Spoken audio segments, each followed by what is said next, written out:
Welcome to the Anaheim Family YMCA's Game Changers podcast. I'm your host, Brent Finley, President and CEO of the Anaheim Family YMCA. I have a special guest here today, and Michael Johnson is also the chairman of our YMCA board and market manager with Republic Services here in the Anaheim region. Mike, glad you're here today. Thank you for being here. It's my pleasure. Thank you. Michael, tell me a little bit about your connection with the YMCA. How did you first become involved with the Y? Is there a Y story background growing up? I mean, we see that 8, 9, 10 adults in America have some Y connection, so make that assumption. But tell me a little bit about your Y story and maybe a little bit about your Y journey. Thanks, Brent. I started out as a Boys and Girls Club youth, actually. There wasn't a Y in my town. And later, as I got older, there was a Y facility. So brand new state-of-the-art facility, and that's where we signed up to join the gym. So I remember the impact that those youth organizations had on me, and I remember how shiny and awesome and state-of-the-art that new YMCA gym was when I first joined that at 18 years old. Michael, you think about one of the big forward-moving projects that we have right now, our capital expansion, and I kind of took note of that shiny of how that feels when you open up a new facility, and we're going to be experiencing that here in Anaheim in the not-too-distant future. But when you think about the real impact of what we do in the community, certainly it's our program services. What do you think about the program services that we're providing and just how valuable they are to residents in our community? Well, that's just it. Here in Anaheim, everyone has a Y story. You can't walk down the street and ask somebody that hasn't been touched by this YMCA. Often it's, I learned how to swim there, or that's where I went after school. That's where I stayed out of trouble when I was a youth and didn't have as much as others. And that's the strength here of this Anaheim YMCA, and it's our population. It's the number of programs that we do and the amount of lives that we touch. I've long said a dollar spent at the Anaheim YMCA goes farther than any other dollar spent on youth. What we're able to do with that dollar and the amount of lives we're able to touch, many times for those that can't afford a program anywhere else, this Y touches tens of thousands of years of lives a year, and I mean literally hundreds of thousands, if not millions, since our 112-year history now. Yeah, it's been a long run, and I've been blessed to be able to see just about every program that we offer in action multiple times, and I always get a special feel, a real incredible takeaway when I see the work happening. When I visit our school sites, when I drop in on a basketball game or a volleyball game, or watch the kids in a soccer practice, it's just such a great reminder of the work we do. Michael, when you think about the importance of leadership in any organization, be it the YMCA, be it Republic Services, be it municipal leadership, what are the elements of leadership do you think are most important to really be game-changing moments for that organization or that company? What comes to mind for you? Thanks, Brent. I think leadership is finding that common ground. In my role, it's as board chair. And as board chair, I've got to find that consensus of the board. And our board is comprised of some of the leading minds, volunteers, activists in the community that have dedicated their life to give it back. Finding that consensus and that common ground and moving forward to a primary purpose. And at the Y, our purpose is pretty simple. It's promoting and providing for the youth in our community, and the most efficient and effective way possible. So my job, one as leader, is to define the Y's vision, collaborate with the staff and our dedicated professionals that do that, and all for the focus and thoughts on our youth. Are there when you think about leaders that you've admired growing up, admired now, are there a couple of leaders that you can think about, be it possibly those in our community or other leaders in America that you model best practices from, or you really admire the way they are and the people that they are? Yeah, I found there's a quote about leadership as it relates to essentially the most success comes from those who basically don't care to take credit. It was a former president's quote. But those are the leaders that I look at, and without naming names, they're all around us. And it's the folks that have their job, have their families, and then try and give a little bit back each day. And a lot of folks take care of their families, and that's important. And that's what you're supposed to do. They take care of themselves. They go to school, they go to work, they deal with the commute, and all they can just do is just survive that month. But then in time, you realize as your kids age, as you're able to have professional accomplishments, you get a little more time. And I found that that time is what motivates me to be able to give back a little bit. Are there some mentors in your life that have really been a part of shaping who you are and how you've taken on becoming a game changer in the community? Yeah. We each have these segments of our lives. We look at our youth, we look at high school, we look at college, we look at our early career, we look at our later years, our volunteer career, if you will. And every time I can look at different mentors. And I think it's people that care about you as a person, that care to give back without asking for recognition or credit. And those have been my mentors. So um, I'd love to mention names, but I don't think that's their style. And I look at the impact you have on each day.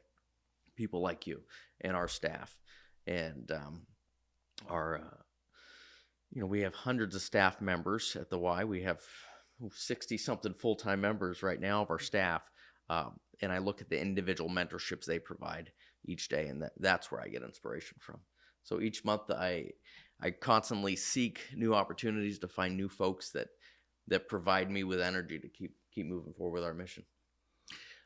When you think about game changing moments or maintaining a game changer status, what do you think is the best way is to instill others to either giving back or in some way be a game changer? Because I think we all can be game changers in our community. It doesn't have to be much, but it certainly could be something that I think everybody has potential. What would be kind of your thoughts on how to promote being a game changer to the people around you?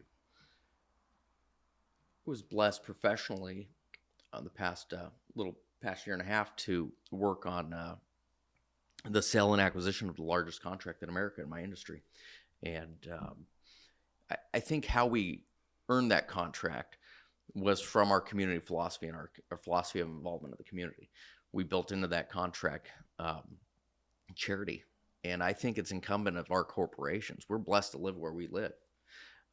We have a lot of companies that are focused on the community, and working for a large corporation myself, that is the greatest thing I think I can do is help inspire other companies to see the value and the benefit from being involved in the community.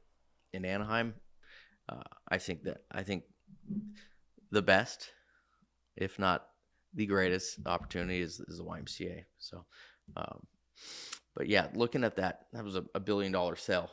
And looking at that and looking to see what the other companies were proposing and to see, I think it was our true commitment to that community. It's something that inspires me each day to continue on that legacy. That legacy that was built upon other folks before. We had the Terramina family. Our golf tournament's named after the Terramina family. And just to continue their legacy of giving. Yeah, I think our YMCA is very blessed to have many game changers that have been a part of our organization. They still are. A board member, Paul Cott, who now serves 60 years of being connected and engaged with our YMCA. Linda and Alden Esping for their work in youth development. Really that Mr. and Mrs. YMCA, if you could, give them that title, and great benefactors. I mean, we can go on and on. The list is pretty lengthy of people that have been a part of our Y, and I think the Y has created something in them that they've become game changers in their career aspirations, leaving some legacies. So I think we're doing great work in building a cadre of game changers in our community. We talked about many of the programs that we offer. How many of these kids coming out of our basketball programs, gymnastics, swimming, potentially will be the next, game changers in 10, 15, 20, 30 years? We have the Olympic Games coming to this region in 2028, and how many of these kids that'll be, training and looking to make Team USA in a variety of sports came from a YMCA, were game changers, in their community. So I think we have a part of that. I think we have the potential going forward to do that. But I think we have the ability to really make the difference. And, dedicated board members like you, Michael, make all the difference in our work. You guys are our leaders. As a staff team, we look up to you guys for kind of charting that course, inspiring us, and that helps helps elevate our work on a daily basis. Michael, I think leadership may have began for you at Long Beach State as student body president. Take us from the point of that moment, some of the people that you met along the way, and then how it's led to the career that you have now with Republic Services, and why that organization matters to you. Thanks, Brian. Actually, I think back to high school to answer that question. I remember what it was like sitting there, wondering, feeling alone, or wondering, I don't have a lot of friends here. Can I go hang out with the cool kids and whatever that means? So I said, you know what? I'm going to go be my true authentic self. And I'm going to go join these organizations, join these clubs. But it took a couple of years in high school for me to do that. So by the time I left high school, I was highly involved in student government, and I loved it. But it was only my last 2 years. So I remember that feeling, and I remember that feeling of connection to the community. So I went to Long Beach State. I didn't know a single person. I showed up. I was eating alone, a Subway sandwich alone at a table.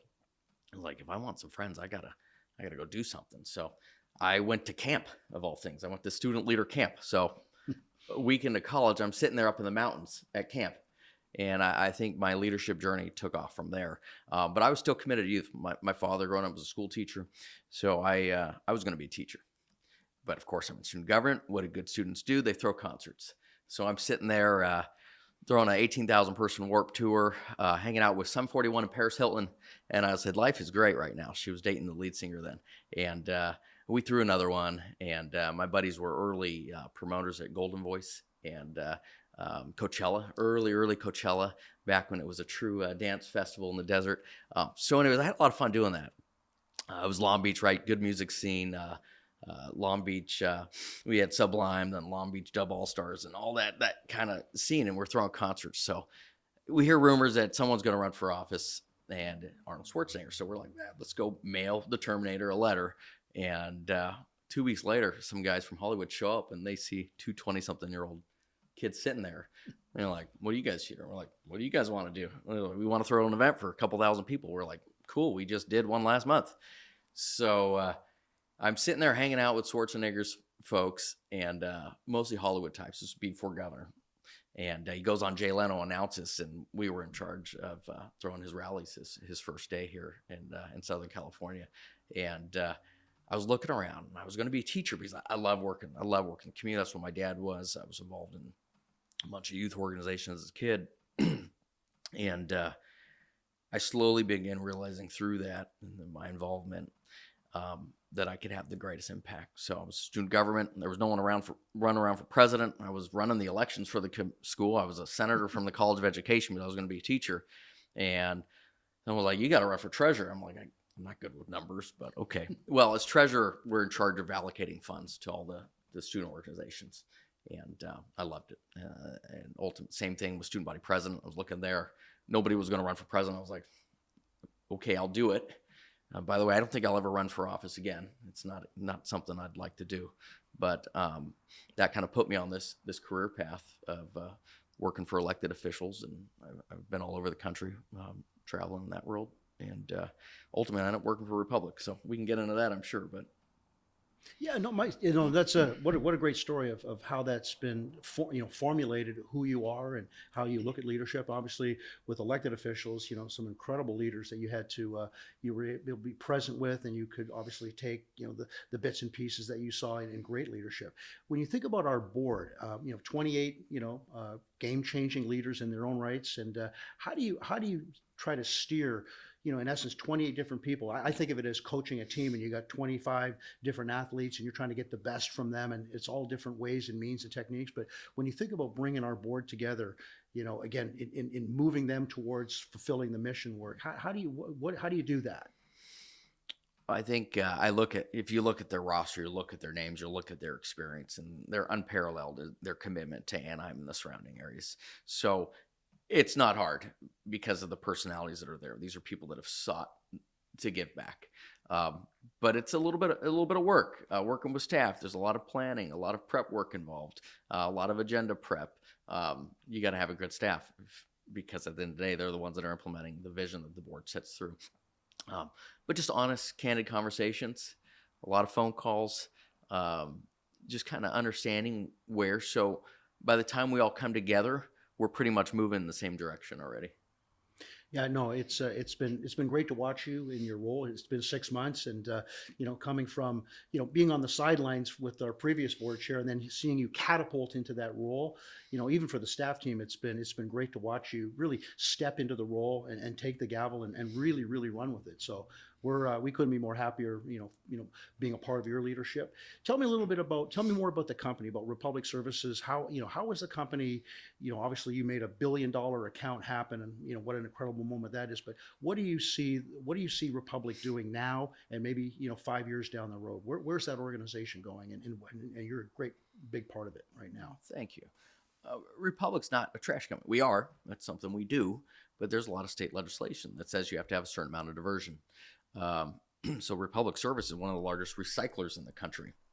There's food waste organics now that everyone's thinking about, right? You gotta separate it out at home, sure, but it's really about the restaurants doing the right thing, the hotels doing the right thing, recycling their food, purchasing less, buying less, and just kind of changing the way that we work from a recycling standpoint. So yes, what does a trash company have to do with these programs? But Republic's really an innovator. We're going to have the largest electric truck fleet in America. Wow. And thanks to the city of Anaheim and Anaheim Public Utilities, they're able to provide the amount of power we need to juice up. We've got space for 30 chargers for trucks right now. There's no other utility around that can do that. And that's because of our partnership with the city. And Anaheim's a big town. We're here for many reasons. I mean, I think I've got my Angel shirt on right now. A lot of amazing companies here. I look at what the Samuelis family is doing. I look at what the Disneyland Resort and the resort area and our hoteliers over there have been doing for decades, and the amount of vibrancy that brings to the community is amazing. So I think a city truly functions when your corporations are working with the neighborhoods and the parents and the families, all to build that complete and whole. That whole system, and I love what the city does, and Republic Services is honored to be part of that. We're one of the largest employers in the city. Hundreds of Anaheim residents work for us locally. We have a couple thousand employees. We're one of the largest. When the Terramina family built our facility, it was one of the largest in the country. Every piece of recycling has a photo taken of it for processing and Wow. sorting. And then we have the circular economy now, where we are taking plastic products, shipping it to a finishing center, and then putting that in pure form. Like, think the green recycling bottles. Mountain Dew will be put with Mountain Dew bottles. Clear Pepsi will be put with Clear Pepsi. And we're selling to the largest. And we're selling back to the producers of the original product. So very cool stuff happening. Republic's at the forefront of that. But just blessed that they allow me to go and do this type of work, so the rest of our folks can focus on their job. Well, we're incredibly grateful for Republic Services making that opportunity for you to be able to step into organizations like the YMCA and others that you've been a part of. And I think that's unheralded as an incredible best practice, where that community service is really embedded into a company's philosophy and their purpose and even their vision. So we're grateful as an organization to have you, Michael, lead our YMCA now and over the next couple of years. We have some incredible projects that as we're in the midst of, and our capital campaign is going to be really game changing for thousands of children and families in our community, not only for young children but also for seniors.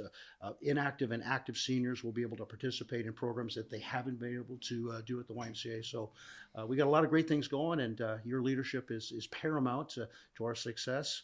Well, Michael, we want to thank you again for being here today. Thank you for some great comments and some ideas and some thoughts. And anything else that you'd like to share while we're here this morning? Thanks. Yeah, I was saying about Republic, and you've got kind of the unsung heroes in those trash trucks driving. We call them recycling trucks. They've got relationships with the community youth every day, And for years, these relationships go on. It may be someone that's differently abled. It might be a senior. They have these special relationships. It might be a wave. It might be running a Gatorade out, but very close. And I think of those unsung heroes, and that's what the YMCA does. Everyone has their story with their trash driver, but everyone here has their story with the YMCA. And it's those day to day. You don't think of the impact that your driver has on that community, but every week they make a big difference. And every week, the thousands of youth involved in our activities make a big difference for the community. Keeping kids active, keeping them out of trouble, keeping them engaged, and watching them grow through their career and their life is probably the most rewarding thing that anyone can do as part of the Y. You're right. I think that relationships in obviously, each and every one of them can make a huge difference. And again, thank you so much for being a part of our YMCA. All you're doing for public services, they're lucky to have you, and you're a real reward to have in our community, Michael. So, any New Year's resolutions coming up? It is that time of year. Anything that's ready to change for 2024 in the Johnson family? I appreciate that. Yeah, I think it's to be that hero, that mentor to the youth. Very, very quiet though. And for my family, we've got 5 kids at home. A lot of it's just making sure that we get our homework turned in and don't destroy the house. But having that balance in my life where I can spend time with my family, dedicate to the Y, do well in work, and just try to be the best. And maybe inspired me a little bit to go to the gym too. So, well, Michael, you are a game changer, and again, we're blessed to have you. Thank you for all you do for the YMCA and our community. Great to have you here today. Thanks so much, Michael. Thanks for hosting. And thank you for tuning in to the YMCA Game Changers podcast. Want to wish you a happy, prosperous 2024, and look forward to having you tune in to the next episode of Game Changers. Thank you.